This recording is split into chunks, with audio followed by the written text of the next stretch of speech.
r/NoSleep. Posted by you/deathbykoolaidman. My dad sold my soul to the devil. Yup, just about as crazy as the title sounds. My dad is what they call a macho man. All he wanted was sons. He lived and breathed for another Keller boy. Naturally, when my older brother was born, he was overjoyed. 3 years later, he begged my mom to have another son. When he found out we were twins, he was excited to have 3 sons. So when my brother and I came out, and he saw that I was a girl, he was despaired. I've always been his least favorite kid, and he never tried to hide it.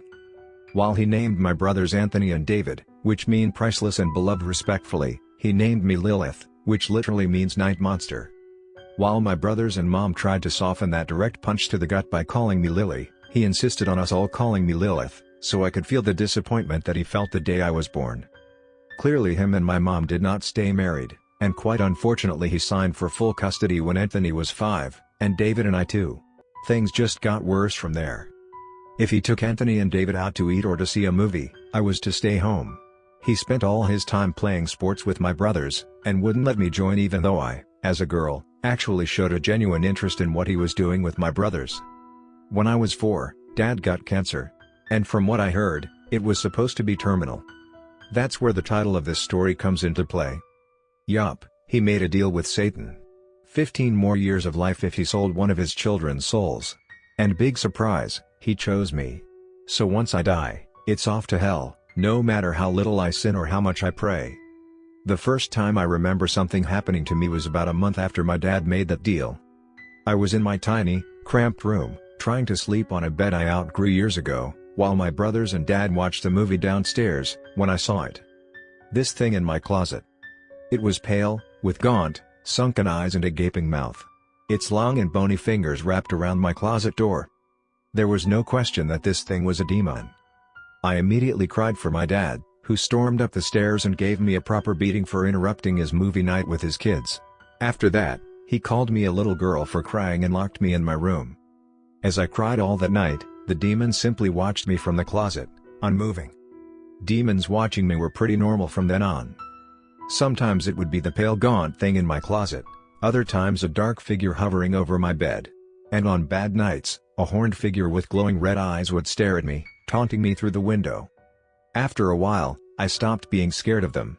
One night when I was 9, the gaunt creature was back in my closet, staring at me while I read. He began to make this really weird growling noise, to which I shushed him. He then did something he never did before. While he would occasionally wrap his hand around my slightly ajar door, he never actually came out of my closet. Until that night. In one swift movement, he tore open my closet door and stood up fully, revealing he was taller than the ceiling itself. He bent his neck in an abnormal way to fit under the roof. I rightfully should have been shitting my pants at this moment, but for some reason, I just wasn't that scared. We locked eyes for a while, which was more awkward than scary, so I just went back to reading my book. He just looked at me curiously for a while, until my dad decided he wanted to be a horrible person again, and threw open my door to yell at me for something or other. The entire time the demon just watched. Thankfully my dad left after slapping me across the face, but I was crying again for the rest of the night. The demon, who now looked at me with something more than curiosity, looked back at my closed door, trying to see my dad. As I did nothing but sob, the demon just sat down beside my bed, towering over me. Neither of us looked at each other the rest of the night. I cried while he just stared off in the distance, but I wasn't alone, and that was all I cared about. From then on things changed. I wasn't just not scared of the demons, I welcomed them. Especially the gaunt-looking one who sat by me that night. He would sit with me whenever my dad was bad to me, or whenever I had boy troubles at school. He never talked at me, and barely ever looked at me, but all I cared about was that he was there for me. I even gave him a name. Papa. I remember this one night, I was 14, and upset because Jacob, the boy I liked, didn't invite me to the Valentine's dance at our school. On top of that, my dad had gotten into one of his moods, and had thrown a chair at me. When I ran into my room, I was almost relieved to see Papa crouched by the closet. "Papa," I cried, running to him. It was stupid, I know, I was calling a literal demon Papa, but I had nobody else. He was the only one who had ever shown me any sympathy. At first he stepped back, but as I cried even harder, he looked at me in the eyes, maybe for the first time since the night he stepped out of the closet. Then he did something surprising. He hugged me back. As I felt his icy cold hands wrap around me, I should have been terrified, but I was filled with love. Love, for finally finding a dad who loved me. But one night, as I was reading To Kill a Mockingbird for my school project, I made a mistake. Papa looked curious, so I decided to read out loud to him. I guess I made too much noise though, because David opened my door. "Lilith, who the hell are you? What the fuck is that?" he screamed, and my dad came rushing up.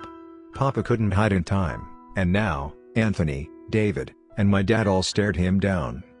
He stood up, revealing his giant stature, and David began to cry, while Anthony froze in place and my dad ran off to get a vial of holy water he had kept by his bed ever since the deal was made. As I tried to run away with Papa, he stopped me and shook his head. We both knew it was too late. I cried as I hugged him goodbye, and as my dad approached us with the holy water and sprayed it on Papa, he let out a blood-curdling screech that could have been heard across the country. I watched in horror as Papa, who had stayed by my side all these years, faded to nothingness.